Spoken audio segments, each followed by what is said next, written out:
E no livro, Sam, o James começa dando um exemplo muito bacana para trazer um ensinamento. Ele diz que você está numa sala, sentado, e que na mesa à sua frente tem um cubo de gelo. E aí na sala tá 25 graus. E aí a temperatura começa a aumentar, o ambiente ficando mais quente, 26, 27 graus, e o cubo de gelo ali intacto. 28 graus, 29, a sala vai esquentando, mas nada acontece. 30, 31, e aí quando finalmente bate o 30º, né, de temperatura do ambiente, aí sim o gelo começa a derreter.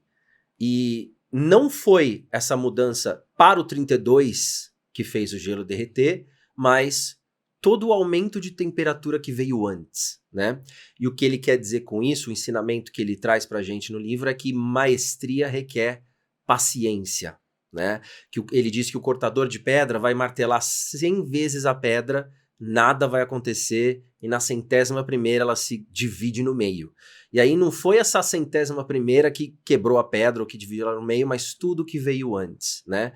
E aí ele transpõe isso para os hábitos. E ele traz como existe um elemento de frustração que pode acontecer quando a gente tenta incorporar um bom hábito na nossa vida, né? Você vai lá, faz 3 vezes de academia numa semana e no fim de semana você continua fora de forma, né? Você faz 2 aulas de inglês, né, numa semana e você continua não falando inglês, né?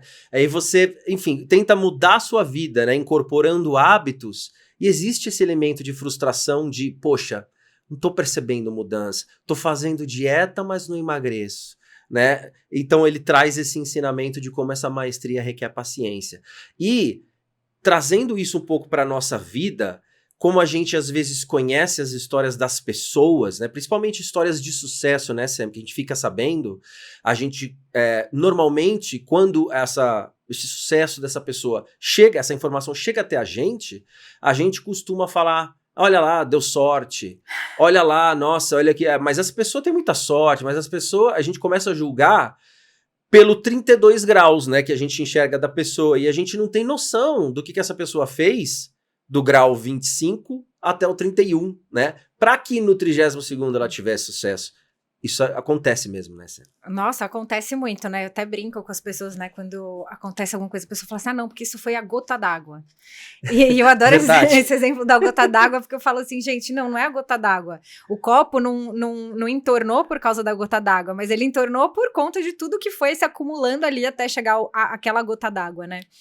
E esse lance dos hábitos que você mencionou, por exemplo, da atividade física, é uma coisa que eu vejo que as pessoas, o ser humano, ele gosta de resultado rápido, né? Ele gosta ele quer uma fórmula mágica, uma pílula mágica para que qualquer coisa que ele esteja fazendo, naquele momento ele já veja o resultado. Isso. E uma coisa que eu tô vendo muito, assim... Imediatismo. Imediatismo total. E uma coisa que eu tenho visto muito, né, uma das minhas áreas de especializações, áreas de especialização, é saúde e bem-estar, né? E então muitas pessoas chegam com essa questão de, por exemplo, controle de peso, mudança de hábitos ligada à alimentação e ligada à prática de atividade física. E o que eu tenho visto é pessoas buscando coisas que até não são saudáveis para que elas atinjam isso, né? Então, como assim? Como assim? Eu não sei se você já ouviu falar uma febre que tá rolando agora do Ozempic. Sim. Que é uma medicação, né, uma droga para diabetes, mas que as pessoas estão usando para emagrecer. Sim. E tem uma série de efeitos colaterais. Verdade. E assim, a partir do momento que você tá usando uma coisa que é para um propósito para outra, não faz bem para a saúde. E as pessoas estão buscando isso como essa solução rápida, essa pílula mágica, né, para conseguir o resultado que elas querem. E o que eu vejo nesse processo de mudança de hábitos você precisa ter, não é só a recompensa do longo prazo, né? Porque nós, como seres humanos, a gente gosta daquela recompensa imediata, né? E para, por exemplo, perda de peso, que é o que a gente tá falando, a gente não tem essa recompensa imediata. Então, como que a gente consegue trazer isso para que a pessoa não fique frustrada, para que ela não fique desmotivada, né? Porque eu acho que isso como você trouxe esse lance da frustração, é uma coisa muito presente. Porque se realmente você vai 3 vezes na academia, você não vai ver diferença nem no teu corpo, nem no teu peso. Nenhuma. Então, como que você mantém isso vivo, né? Como que você consegue ir construindo isso aos poucos, sem deixar com que essa frustração tome conta de você? Porque o que eu vejo é que as pessoas acabam desistindo quando elas estão na beira de dar o shift. Exato. Então ela vai, faz, aí chega aqui naquele grau 31, aí ela desiste porque ela fala, não tô vendo o resultado mesmo, então eu vou parar por aqui. É isso aí, é verdade. E o James fala que são essas pequenas batalhas, ele até chama de batalhas, né, de 1%, que a gente precisa persistir. Aí a desistência é porque a pessoa não persiste, né?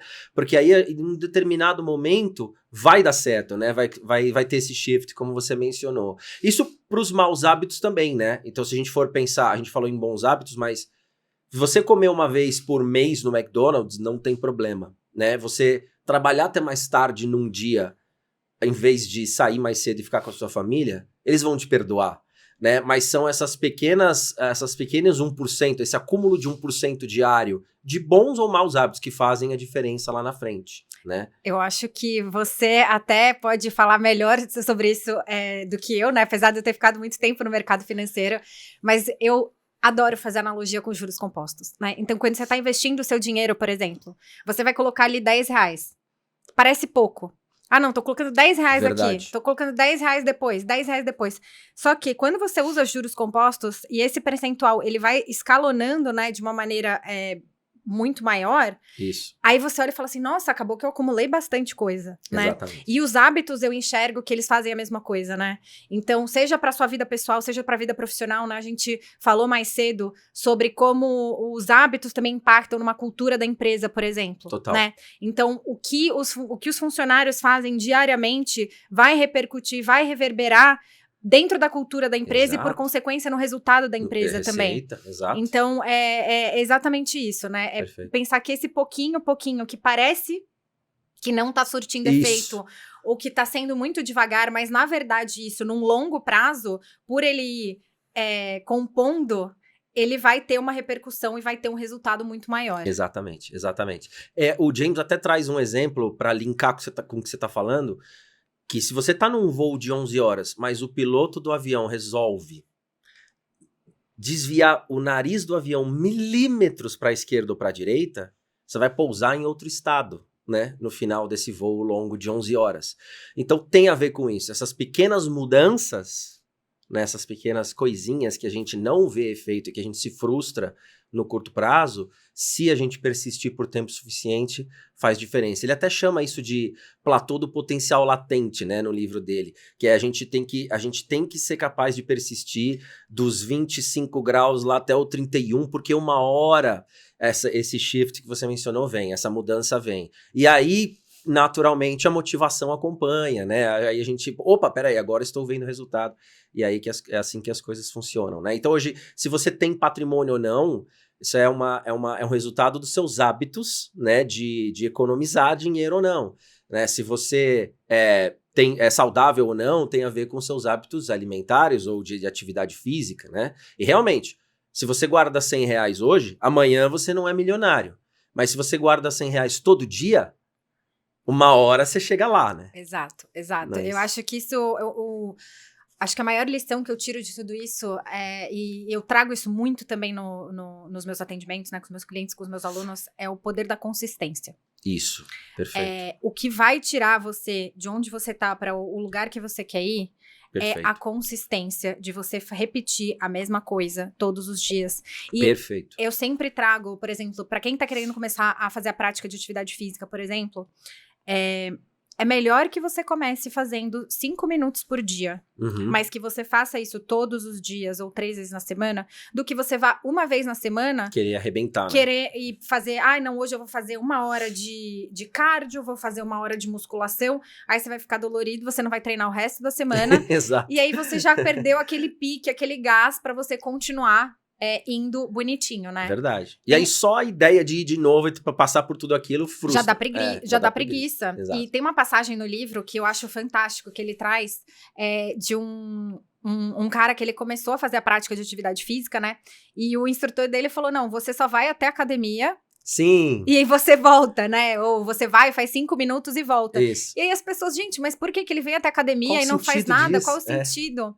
E aí ele fala assim, gente, o meu objetivo é criar o hábito de me deslocar da minha casa até a academia.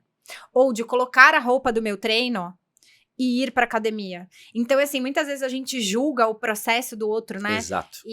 Mas a gente não sabe, a gente não entende o que tá por trás daquilo. E muitas vezes o que pra gente parece uma coisa muito pequena que o outro tá fazendo, pra ele é uma grande conquista. Exato. Ou o contrário, né? O que pra gente é uma grande conquista, nos olhos dos outros parece uma coisa muito pequena. Exato, né? exato. Então, acho que respeitar o processo e entender que cada pessoa tem o seu ritmo, o seu tempo e uma forma de fazer as coisas é muito importante também.